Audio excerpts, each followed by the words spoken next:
Hey writers, you're listening to the Kobo Writing Life podcast, where we bring you insights and inspiration for growing your self-publishing business. We're your hosts. I'm Rachel, promotion specialist at Kobo Writing Life. I'm Tara, director for Kobo Writing Life.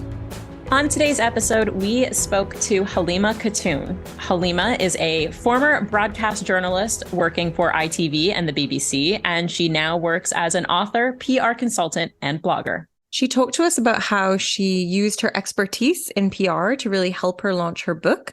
As a lifelong writer, she used her PR stuff to kind of like do the best launch ever, and especially about how PR is all about storytelling and how that's helped both her writing and her business. We absolutely love talking to Halima, and we hope you enjoy the conversation. Hello, we're here today talking to Halima Khatun. Thanks so much, Halima, for joining us. Thank you for having me. Can you tell us a little bit about your background and about how you got into writing? So I've written forever, it feels like. I am funny, kind of embarrassing story. I wrote a story when I was 12 years old, and it was a 60,000 word children's book. And I was convinced I was going to be the next J.K. Rowling, and that'll be it. And all the publishers are going to bite my arm off. Sent it to all the publishers, and they all politely declined because it probably wasn't the sterling Harry Potter competitor I thought it was. So I kind of parked the book, and then I went into journalism. Well, I did English for my degree, and then I went into journalism because I was of the view that, writing novels isn't a very viable career. So I went down the journalism route. I did broadcast journalism, and I freelanced for TV and radio. So in the UK, ITV and the BBC.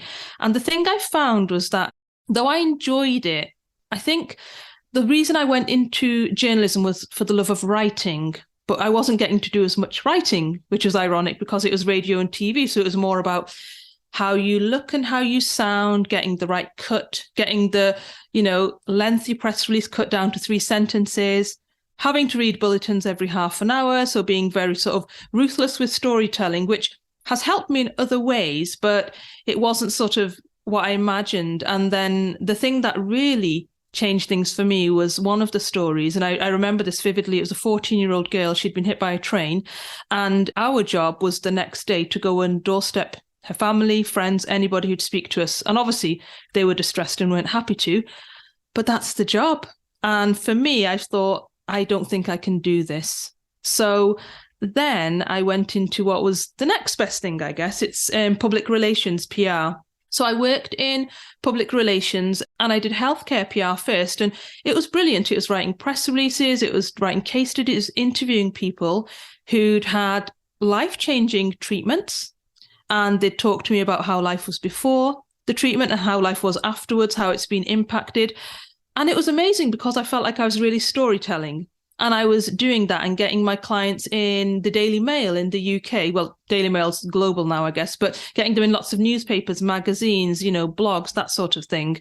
And that's where I built my career. So I did PR. I still do PR, and I did it for years. And it was around 2015. I went independent. I went freelance at a point. And then I started working a lot with startups and small businesses. And this is where it sort of comes full circle with my PR experience as an author as well, because I was finding that startups and small business owners were struggling because they didn't have the budget to do their own PR, but they had amazing stories, and they felt that if they could learn how to do it, they would. So my career I was still doing the private consulting with clients, but it kind of segued towards training. I was doing training in face-to-face and online and workshops, teaching people how to spot a story in their business, how to write a press release, those kind of things. And then I continued doing that.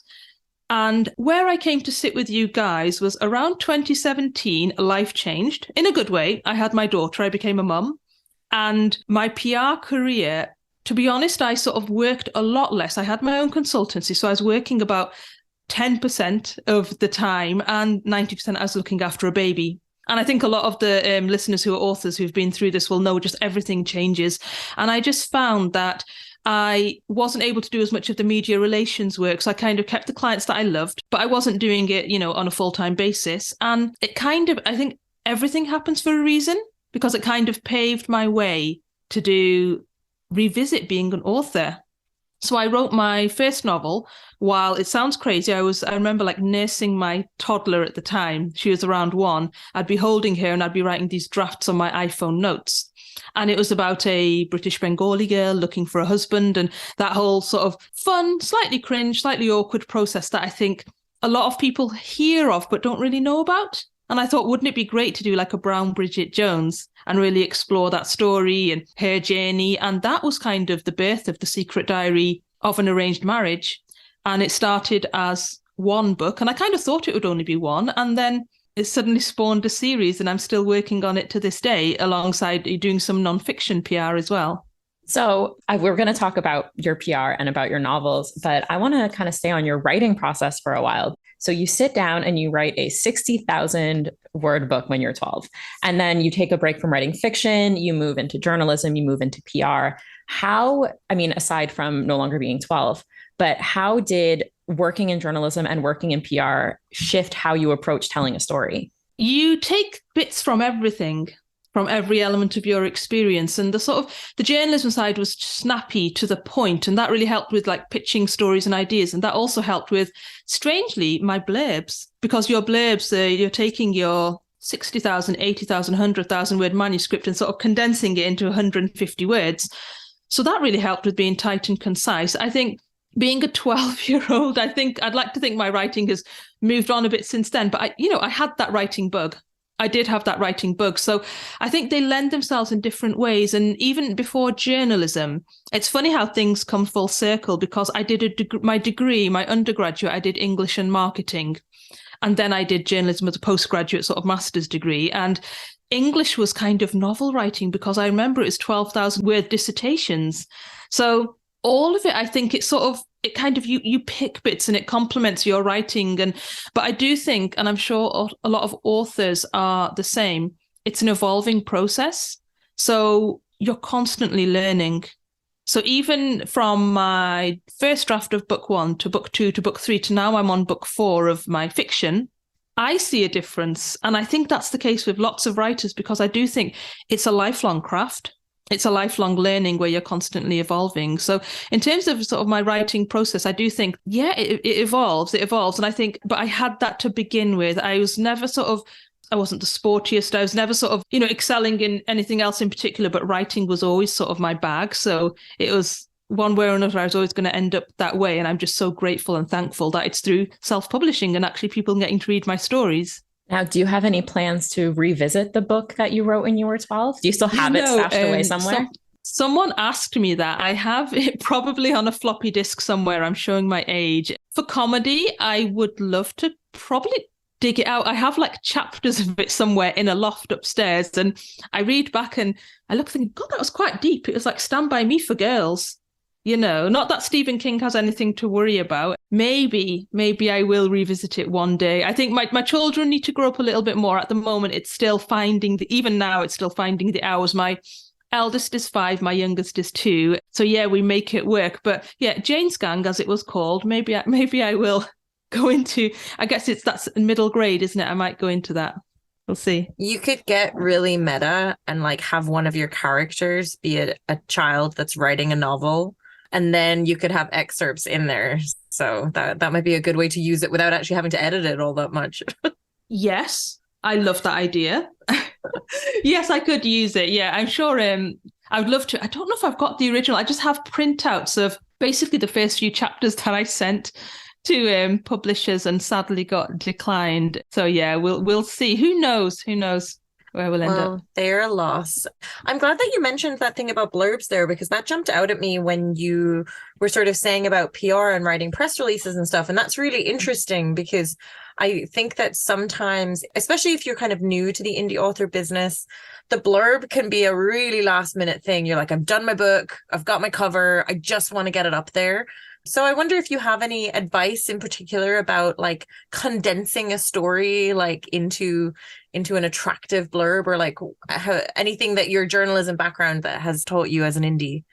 Absolutely. And I think one of the key things is, so when we do this, when we're writing press releases, and it's the advice I give to a lot of people when I'm training them, have it all finished. The blurb should be absolutely the last thing. And I know that sounds obvious, but sometimes people might have it in their mind as they're going along, especially people that are a bit more prolific perhaps and publishing quite regularly. So it's a quick, boom, get the book done, get the blurb, get the cover sorted. But actually, when you have it in a round, I think you see it more clearly. And it's like when I do a press release, it's like the headline I will do last, because often that's what will be it's a summary of your story, and a blurb is much the same. So it's really getting to the conflict in a story. And, I think I struggled with that with my first book because, if the main character gets to 35 and doesn't get married, she's not going to die. It's not that kind of conflict. So it's finding what the conflict was within the story. And I think it's being really tight and concise. So what's a blurb is very similar to a pitch and a press release for that matter, but it's sort of cutting out the fat. So you'd almost have like a synopsis and go, okay, I don't need that sentence. Do I really need to include this bit? So the example of my story is with the protagonist, she meets lots of different guys and had to cut away some of the sections because it doesn't matter about all of the different guys that she meets. It's kind of a summary of, so I'd say something like, as she meets a motley crew of men. And it just tightens the whole thing. So yeah, it's just about being really ruthless with words, really kind of getting the hook and being quite cynical. As a PR consultant, and as I was when I was a journalist, you have to be cynical and ruthless. So you have to go, but who cares? Is that of interest? And it's hard when it's your book baby, but also that really, really helps in saying, does that really need to be in there? What value does that add? And that's how you go from your 80,000 words to 150. It's ruthless, but that's the best way to do it. And kind of along the ruthless, cynical vibes, did you find that having to be very concise and bringing everything down in word count in journalism helps you with the editorial process and the quote unquote killing of your darlings during editing your books, your fiction? It's hard, isn't it? Because you have a line and you think, oh, you get attached to lines and say, oh, that was a killer quote and that's such a good line. But yeah, it does really help. And it's an ongoing process. And you do learn that. I think the thing to remember is the reader doesn't know what you've cut out. And that's quite a big thing, because I used to always think, oh, but that's so good and it's going to be missing from there. They don't see all the bits that end up on the cutting room floor, so to speak. And it's kind of remembering that. And even as a journalist, when I was training in journalism school and I was doing work experience at the BBC, I used to say, oh, but I should include this bit. And they'll say, they don't know that you've not included it. And you've got to think, if they didn't know and they saw it with fresh eyes, would they be like, oh, that bit is missing? They actually wouldn't know. And I think it's about that. And I think the journalism has definitely helped me, because you have to go back to your manuscript and think, even, that sentence, that word, if it doesn't warrant being there, don't use it. And a big thing is I was certainly doing this in the early days, and I think people do this naturally. It's the overly descriptive. And that is hard to cut out. And Pro Writing Aid really helps, editing software helps. And you don't have to say, I said this very strongly. Strongly is enough. You don't have to say very or little. And that was actually a learning for me, because even though I didn't use that in journalism because you're very factual, in the early days of drafting, I thought, but you have to explain, you have to add the emotion, but you can add it in other ways. And sometimes being tighter is impactful. And often what you don't hear in the story and what isn't said is more powerful than kind of what's on the page. And it's the implication, and it's kind of keeping it sparse. But it's, it is a learning curve. It definitely is. So on the flip side of that, with your experience being very much being concise and cutting things down, your book, The Secret Diary of an Arranged Marriage, you describe sort of has morphed into this series. So how has that been? Like, you've actually had to lengthen this and sort of keep telling that story. So was that a challenge? I absolutely loved it, and it became really natural for me. So I didn't go set out thinking, I know that in self-publishing, the sort of golden rule is have a series and have a 3-book, 5-book, the more books, the better, because marketing-wise and business-wise, you have more to sell and people will go on. But it was very natural. It wasn't even the case. So I really genuinely did think it's going to be one book. And I remember when I was drafting the first book, it came to a natural conclusion. I don't want to give any spoilers, but it came to a natural conclusion, but you didn't get the happily ever after per se. It was more about what the character had discovered about herself, as opposed to finding it in a man, finding it in a partner. So then it sort of was like, well, actually, let's do all the fun of being a bridezilla and getting married. And, it's kind of like the second book, The Secret Diary of a Bengali Bridezilla, is kind of like My Big Fat Greek Wedding, but for Bengalis, but it's for everybody. It's a great story. And that was something that was actually quite natural. It came out and that didn't feel like I was stretching it. In fact, I struggled because it was over 100,000 words, which for sort of rom-com chick lit was a little bit, so I had to get it down to like 94,000. And then afterwards, after that story, it felt like, and again, you don't get this, you get the happily ever after and they go off into the sunset, but that's not really where the story ends. Because then you've got oh my God, I've got to live with this guy now. I've got to figure out how we're going to share toothpaste and all those other things. And also there's a running joke in the story because they kind of don't, it's called A Secret Diary for a reason. So not everybody knows how they met and some people do and some people don't. And then when they cross friendship groups and mix friends, it's like, oh God, who knows what, and all those funny things. And also with the cultural aspect of the story, it's kind of like how she marries her modern life living in central London, living her best life with her husband, to kind of like traditional expectations from in-laws. And there were so many things to unpick. And that's why book 4 feels natural, because of course, in my culture and probably in every culture in civilization, once you're married, everyone says not to the man, to the woman, so when are you going to have kids? So there's such a natural evolution. And a friend did joke to me and say, what you're going to do, is she going to be sort of a grandma and you're still going to be writing stories? But I think it's more, if the audience still want to read the stories, give them the stories they want to read. I think once it feels like, you're flogging your dead horse, or it's kind of like, the audience isn't there, that's when you kind of know it's a natural end. But I do feel that as long as there's an appetite for the story, as long as, for me, my fiction is kind of explores race identity with a lot of humor. And as long as I can still keep delivering on those without it feel like it's regurgitating the same story, then I think, it can run until it feels like a natural conclusion. But I do think that there is so much there to tell in a story that it didn't feel like a struggle. It didn't feel like I was stretching it out, because I'm already thinking ahead to book 5 and 6, and then we'll see. But yeah, that's what I'm thinking of at the moment. I just want to take it back a second, because you said you started writing this book while you were a new mom, essentially. Was this an idea that you had been ruminating on for a while? How did this initial spark kind of come about? Yeah, of course. So what happened was, I remember very clearly, so I was working on my own consultancy, freelancing, and a book had come out called Queenie. And it was about, I don't know if you guys have heard of it, it's Candice Carty-Williams, and it did really, really well. And it was basically the Black Bridget Jones it was billed as. And it was about a girl living in South London. And I sat with my husband. I saw the article in the London Evening Standard newspaper. And I said, why isn't there a story about, the brown Bridget Jones, the girl dating, but also with a twist? Because one thing that's interesting in modern literature, when you even have the word arranged marriage, and in the media for that matter, there's other connotations. And often the character is either Monica Ali's Brick Lane, she's either submissive, doesn't have a say in the matter, it's something she had to do and she's kind of gone along with it, not really knowing what was going on. Or the other side of it is there's other stories where the protagonist is, really sassy, streetwise, smart, modern girl living in London. It often is, but it's kind of, she's rallying against the idea. And it's like, oh God, not an arranged marriage. It'd be awful. And I thought, what about a story? Because, the way my husband and I met, we were introduced and we did all these different processes and then we met through friends. And actually we went through the whole gambit. And actually it was very interesting to say, what about the girl who's saying, I don't mind being introduced as a backup option, or as an option alongside me dating, going to events, going online.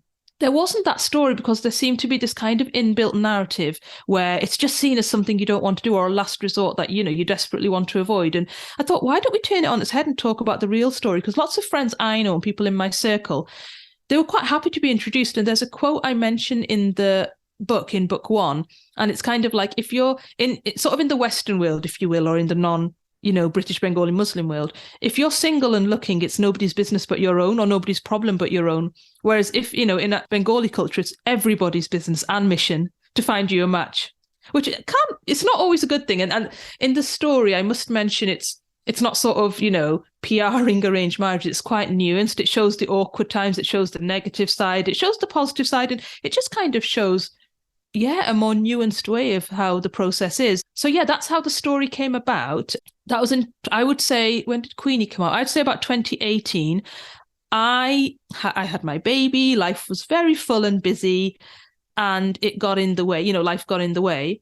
And then life suddenly kind of gave that opening, because I thought, why don't I revisit it? And I'm trying to remember the exact reason why, but I just thought, I should revisit it. And then you sort of go, oh my God, have I still got it? Is it on my emails? And I dug back my emails, and then luckily I found it. And I was about 5 chapters in. It was probably terrible. I should probably put it up on some fan fiction just for laughs. But I thought it was great. Then I, got it professionally edited, etc., etc. And now it's this work of art that it is. But yeah, the process was a conversation, and then it turned into a book, and now it's turned into a series. And did you always know that you were going to go indie with this? Or like, how was that process? Could you talk to us a little bit about maybe the challenging parts of being an indie and the most rewarding? I knew nothing of the self-publishing world. I knew nothing about being an indie author, and I had a terrible snobbish misconception that that's what you do if people don't want your book. And I think a lot of people have that when you don't know. And I had a friend who did a non-fiction book, and she said, Halima, look at self-publishing. At this point, I hadn't even thought about agents or publishers or anything. It was just a draft. And she said, look at self-publishing, because actually it can be quite lucrative. It's not as it's not negative like you think, and actually it's changed, it's evolved. And she said she had a friend who'd had a traditional deal, and she ended up earning more than him. She ended up doing better than him with her one book. And I thought, oh, that's interesting. I still had a bit of a bee in my bonnet because I just didn't know about it. And it's only when I explored, sorry, that's a very English phrase. It's only when I explored going to groups, talking to people, and I came across things like the self-publishing formula, like SPF community, and I think after I stumbled across 20 books to 50K, but that's when I learned, oh, you can make this a business. And in fact, that's when I learned that more often people do make it a business when they go indie than when they traditionally publish, because often people, apart from maybe the top 1% that become like full-time authors, most people do it alongside other things. So it was definitely not my first thought. When I went down that route, I was very keen that I am on a par with traditionally published books, which is what a lot of the indie authors teach you. So I made sure it was professionally edited. I made sure I got a cover designer. I made sure that, crucially for me, I made sure I got a lot of publicity. And that's when my PR experience married with my author experience, because I wanted to make damn sure that I could be up there with the trad authors. So I reached out to the BBC. I got on a BBC show, BBC Radio, talking about the concept of arranged marriages and debunking myths and people's experience of the pros and cons. I got into lots of local media, and a real sort of pinch me moment, which I kind of thought would be elusive to us indies, was when I had a full page spread in Good Housekeeping magazine, including, and this is, quite a nice mum moment because I don't get them often, but hair and makeup came round. And I was like, oh, am I famous?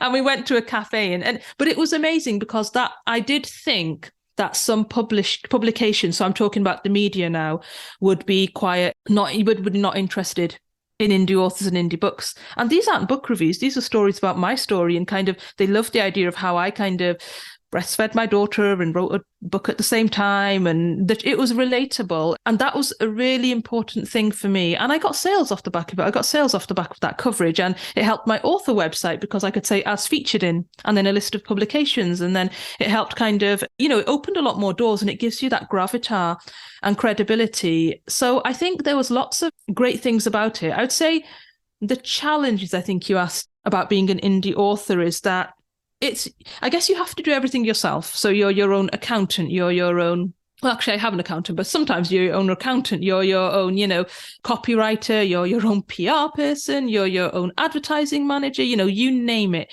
You're doing so much, and that can be quite hard. I think one of the tricky things initially is quite hard about that. And I think I guess that's the main thing. But for me, the benefits vastly outweigh the drawbacks. They really do, because it's been, once I immersed myself in the indie author publishing world and realized that, even BookTok, I've gone viral a couple of times, and even they have a section where they love indie authors. I'm like, wow, actually, it's quite a cool community to be part of. It's not what I thought. It's not this thing that you do as a last resort. It's actually a great move for me. So yeah, it worked really, really well. We're delighted you made that decision. And I'm delighted to have joined you guys, of course. Well, like you mentioned, indie authors have to do everything on their own, especially when they're just starting out. So when it comes to PR, you obviously had a head start because you have your PR firm, and you've also written a book, Priceless Publicity. For indie authors who are just starting out, how would you define PR, and why should indies make sure they're giving it their time and attention? So public relations, the very sort of boring term, is, the art of influencing opinion of the public or your target audience, and it's usually done via the media. Now, that's changed a lot because the media is evolving, so it's not just used to be the newspapers, magazines, but now it's podcasts, it's newspapers, magazines, online media, blogs, you name it. And the idea is that, I guess the easiest way to define it is people often think of advertising as opposed to PR. So advertising is, I pay you £200 or $200 and say, can I have a few lines about my book in the magazine with a picture? And what will happen is, if you've read a newspaper or magazine, which I'm sure everybody has, you'll often see it's in a different color. It has maybe a box around it and it says promotion. And it's very obvious. So your other promotion will be sale 50% off these sofas. And it's a promotional piece, and any reader knows that you've paid to be in there. PR isn't like that. Public relations is you basically putting a story to the media. So a story could be that you've won an award for your book. It could be that you're celebrating an anniversary, 10 years as an indie author. It could be that you've published a new book. And I think a lot of authors forget that your book is a new product. Just like a mobile phone comes out and gets media coverage, your book is a new product, and it's worthy of, media coverage and praise. So you're putting a story to them. And the difference is, the story isn't read as a cynical marketing ploy because it's seen in the context of the magazine or newspaper or website that you're featured in. So they say, and it's kind of arbitrary, but they say that PR is 3 times worth the cost of an advert of that size would be. And it is because of the credibility it comes with. So the Good Housekeeping feature, for example, it mentioned my book and my journey and why I wrote it, but it wasn't sort of me going, buy my book. It was much more natural. But then I noticed that people were buying it because in the reviews, they'd mentioned, I saw this on Good Housekeeping and I impulse bought it. And you were asking about why authors need to be doing it. Well, it's quite simply, if you're not doing it, your competitors are.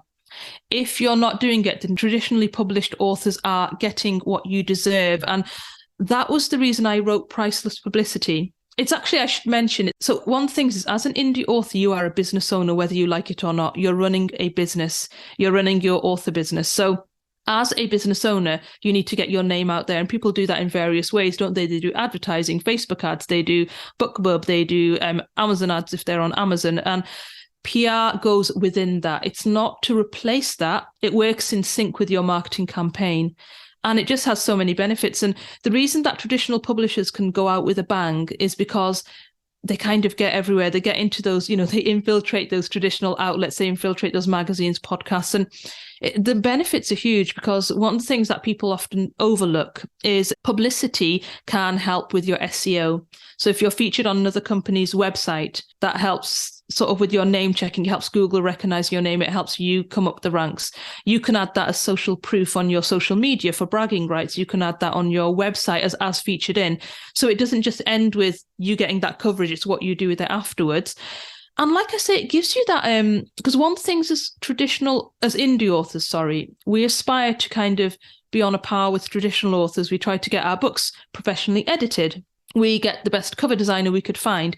This is another way to be on a par with to be on a par with our traditional contemporaries, because the beauty of publicity is it's free. The beauty of getting PR is you're not paying for it. You don't have to have the deep pockets that, Penguin has or Simon & Schuster has. You can actually get in there on the strength of your story. And for me, that's really, really democratic. And, us indie authors, we have budgets. We have to be lean. And certainly in the early days, you make it work. So it's the reason I wrote the book is it's just costing you time to take the learnings alongside running your business. So I would say that kind of simply, if you're not doing it, other people are, and they're getting the coverage that, you deserve for your business. I like that distinction between the advertising and PR. I had never thought about it that way before. And it was a good way of sort of defining both of them, I think. In the intro to your book, you mentioned that PR is like all about storytelling. So could you expand on that a little bit for us? So journalists need stories. So they love stories. So whether the story is the human interest backstory of the author, whether it's the story behind the story. So for me, my weird writing process, I don't have a seafront office. I still write to this day and dictate on my iPhone notes, my first rubbish draft that eventually gets polished up. The story could be an award win. And it's quite simply that. It's the beauty is as indie authors, we're storytellers. But what you have to do is take the lens or take the pen and point it towards you and your business. And when I say that, I know a lot of authors who might say, oh, I write under a pen name. I don't want the publicity. I don't want to be, exposed. I don't want the publicity that way. It means it doesn't necessarily have to be you and your life story splashed out on the press. It could be a story about, like I say, an award you've won. It could be a story about, if you've got a non-fiction book, it could be a thought leadership article sharing your expertise. If you've got fiction, which most authors have actually, there's lots of different ways, because I got into Metro, which is a national UK online publication, and it was talking about sort of, I guess, the misconceptions I faced when I got married, because people thought, oh, is it arranged and are you happy and that kind of thing. And I kind of debunked some of those stereotypes. So it was kind of thought leadership in a way, because I was talking about an issue, a topic that's in consciousness, but equally it is also, a human interest story. So storytelling takes on lots of different ways and forms. But, it starts with just, and this is what I expand on in the book, but the key things to ask yourself to find out if there's a story. So what's new? So the story could be you've got a new book out. That's a story in itself. And yeah, it starts with a good story. And I do bang on about storytelling because it's really important. It's a key thing in your arsenal to help you get publicity out there for yourself. Now, if an author is starting on their PR journey, where should they start? Because I imagine it is quite daunting to pitch yourself. So where's a good place for authors to start? It can be quite intimidating, absolutely. I think the first thing is, before you even start approaching a journalist, I would say, even knowing the key questions to ask yourself, which is similar to the 5 Ws, but it's kind of, what is new? What is different? Have you got a sweet, clean take on Game of Thrones, for example? Or what's something that's quite different? Are you booking a trend? And I mentioned everything else. Is there an award, and is there something else you've done? Or have you got, a great story, for example? Are you a teacher now writing crime fiction? So first find the story. A great start, I always say, and I don't mean just do this once and never look at this area again, but your local press are so receptive. Your local publication in your town or city is so receptive to stories, because the thing is, I know when you switch on the TV, you kind of think there's a bad news is good news agenda, but actually journalists love to champion people from their area that have done good. And you being an indie author is you doing great. So actually trying with your local press, and it could be as simple as getting in touch with them via the website. It's very easy, and it's funny because us PRs, we prescribe, we kind of subscribe to these very expensive directories. And in the book, I kind of say, I'm going to tell you a secret. Google is your friend. You don't need to sort of shell out, lots of money, the big bucks on these directories, because actually it's out there. Look at the publication you want to be in, find their contact us section. They'll often be on Twitter. They'll certainly have a website. And trying the local reporter, I would say, because the editor often has sort of an overview of all the stories, and they're often too busy to then respond to press releases that come their way. Whereas the local reporter, they kind of have their ears on the ground.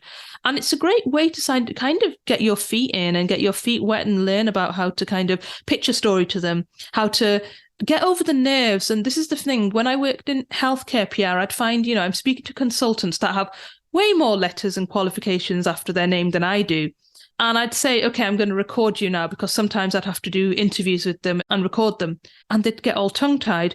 And it's because there's a certain intimidation around a microphone or news or speaking to a journalist. And I tackle all of this in my book by talking in detail about what they're like. And I mentioned the fact they are underpaid, overworked, always on a deadline. So all of that means they might be quite short with you. But just remembering that they are a human like you and I, and trying not to be too intimidated. But I think also being tight and concise is super helpful. So having a quite tight pitch of a couple of sentences saying, hi, my story is X. And it could be, I've got this book, or I'm celebrating this anniversary as an author, or I'm a children's author and I'm going to local schools, or whatever it is you're talking, whatever your story is, whatever your passion is, whatever you're trying to bring to them. And I think another key thing is just address them in the way in which you would want to be addressed. So a couple of PR people in, Time have fallen foul because they've sent a email and CC'd in 100 people, like, the World and his wife into the story. When actually, if you get an email and it looks like it's been sent to everybody and it's not personalized, not addressed to you, you'll probably go right, delete. So why would they be any different? So a lot of it is sort of no nonsense, common sense approach, but it is just, I would say, start local, be concise, find their contact, and just address them directly and just tell them the pitch in a short way. And I think that's a really great start. You've mentioned a couple times that you can use this sort of stuff on an author website that shows, as seen on here, as featured there. I know that when we're researching authors or even trying to gather information for the podcast, it is super helpful when there is like a media section on an author's website, but not a lot of indies do that. So I was just wondering if you could tell us maybe about, like, from your perspective, what are the essential things that you would have in, like, on your author website that's sort of media related? I think it's as simple as that. It's its own page, maybe saying in the press, which is what I call mine. And then you could have, the title of your press coverage where you've been featured. And it's really simple. Or you could even just list the publications. So it's really simple because it's just about giving, the busy podcaster or whoever's looking there a real good shot, a real good scan. And it really helps because I don't know about you guys, but certainly when I'm looking up something new, I do my homework. And if I see they've been featured somewhere, for whatever it is, it gives it a lot more credibility and legitimacy. So I think it's just about, you could have an in the press page, you could have screenshots of the coverage, you could have just the title of the publication, which you can get off Google. You could have as featured in a little bit of information about it, or you could just keep it really simple and just, list where you've been featured and what for. And that it's as simple as that. So it needn't be this, oh God, I know a lot of authors may listen and think, oh, it's another job. It needn't be an onerous task. It's simply putting across the information as quickly as possible so that people know that you're great, you know your stuff, and you mean business as an author. And kind of along those same lines when it comes to, us doing research for the podcast, but also author websites, do you have any advice for authors writing their bio to make them as an author look appealing? Because like you said, PR is storytelling. This is where the pitch comes in really well. And this is where my story, I feel like I've rinsed it for all it's worth. The whole 12-year-old author thinking she'd be the next J.K. Rowling. Of course it appears in my bio because it's just sometimes adding that quirky element is nice and it does make you stand out. So, if you've got an interesting backstory, an interesting reason for writing, I think it really helps and it makes it memorable for me when I read other author bios. So I think a little humor doesn't harm. And I think, again, it's what I mentioned about the pitching and the press releases. It's the being tight and concise. So it's tricky because you're summarizing your life's work, aren't you, in a paragraph? But it is just being ruthless and maybe your key achievements. So I start with, Halima knew words would be her thing. She wrote this story, it was politely declined. And I like that. It's my kind of humble brag of I got close to Penguin. I didn't, but, I like to think so. And then I end with as featured in, and this is where actually it helps your author bio as well. So I say I've been featured in XYZ publications. And I actually did that before even I wrote Priceless Publicity because it's not just for my PR chops. It actually, again, it just shows, wow, they are serious business. They know their stuff because it just gives you that third party endorsement that you wouldn't get otherwise if you're just saying, aren't I amazing? I have to say as well, to add your headshot, that's super helpful for me when I'm looking for things and I can download a high res headshot that it just makes my life a lot easier. Nice headshots help. I borrowed one from my Good Housekeeping shoot, my red dress headshot. They were very, very nice about it. And I thought, you know what? It's been pandemic. I've given birth. My book, Secret Diary of an Arranged Marriage, I published it when I was 9 months pregnant. Who does that? But it made sense at the time because I knew I'd get really, really busy once the baby's born. So I published it. So I was not photogenic to do my author bio, and I hadn't been for a good while. So yeah, when I did that photo shoot, I was like, this is the most glamorous I'm probably going to be for the next 10 years. I should really do something and see if I can get those photos. So they were very gracious and very kind. Yeah, headshots also help Tara and I out when we are meeting authors at conferences, so we know who we're looking for. I will also add that. But just along the lines of PR, you have such a wealth of experience, but was there anything that surprised you about doing PR for your own book?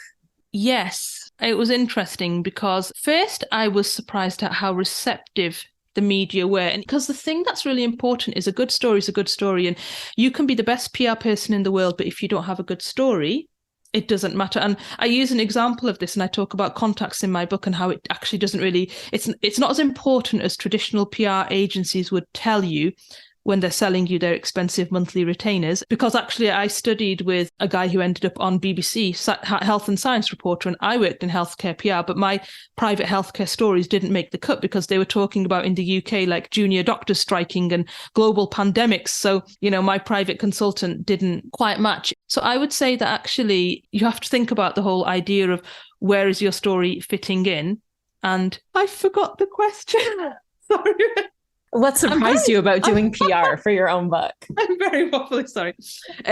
Yes, what surprised me was how receptive the media were, because I thought that being an indie author, they might have a little bit of a brick wall, because I thought they're going to ask me who have I been published with, where have I been published? And they didn't.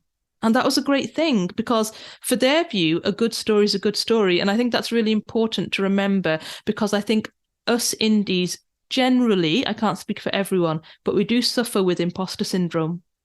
And I think it's because we don't have that sort of thing where we've gone, oh, I'm validated because I was published by a traditional publisher. Even if it was a small press, you feel like you've got that validation, but we are our own cheerleaders and we are our own, we give our own validation.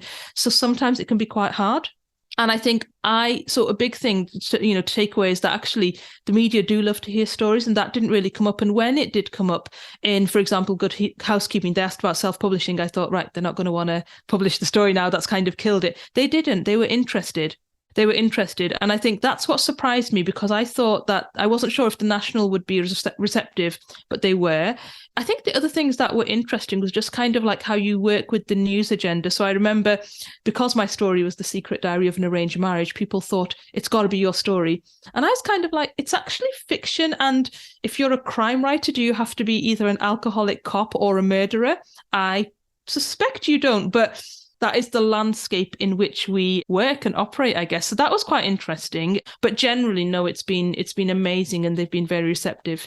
It sounds like a piece of advice that you would give is to just sort of go for it and not to be afraid. Is that what you would say to indies if you had to sort of give them one piece of advice? Yes, don't second guess yourself too much, because analysis paralysis can be really crippling. And I think it's almost like when you get your first book out, or when you're ready to get your first book out, and you're kind of like, oh, I'll just check it one more time. Oh, I'll do this. And perfect doesn't happen. And you can kind of trick yourself into a corner by second guessing yourself all the time. And I think you've got to remember, and I think a really important takeaway is the worst case scenario isn't that bad. I mean, what would be the worst case scenario? They say no. It's fine. What would happen is if you pitch to them with confidence and you kind of give a tight, concise pitch and offer them, angles for the story, they might say, it's not for us, but how about this angle? Or they might say, I'm not the right person to speak to, this is the other person. Or they might say, we're not going to use the story for now. But you've made that dialogue, you've made that introduction. I think that's really, really important, because it's like being an indie author. Starting is the hardest. And they always say, don't they, you can't edit a blank page, start something. And I would say the same with PR, because you'll never get that perfect pitch ready, but actually by going out speaking to the journalist or sending them an email, you've made a start. And even in my career, I worked over a decade in the industry before I started doing my own PR, because I was doing it for other clients all this time. And again, I wasn't sure how receptive they'd be, because you do have imposter syndrome, and you do think, oh, they might not be interested, or, they're going to say it's self-published, it's not got the same merit. But that wasn't the case. And I wouldn't have known had I not tried. So definitely just get out there and give it a go. I think that is excellent advice. And before we let you go, what is next for you? What are you working on now?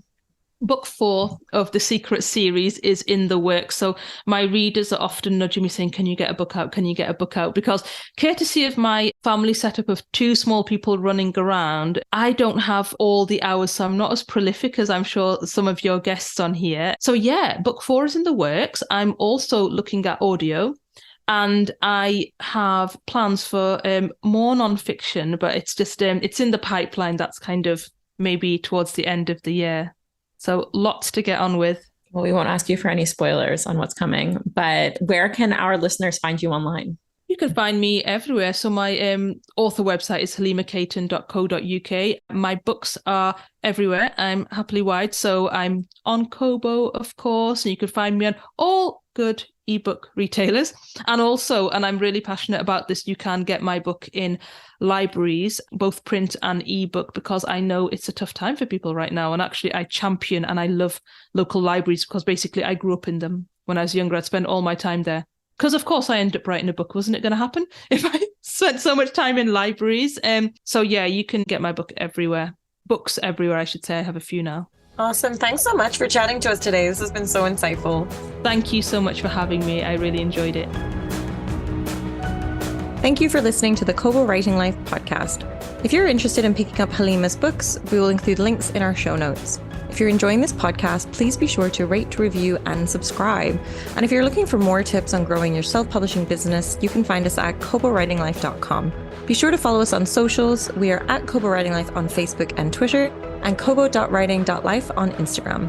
This episode was hosted by Tara Kremen and Rachel Wharton, with production by Terrence Abrahams. Editing is provided by Kelly Robotham. Our theme music is composed by Tearjerker. And a huge thanks to Halima for being a guest today. If you're ready to start your publishing journey, sign up today at kobo.com/writinglife. Until next time, happy writing.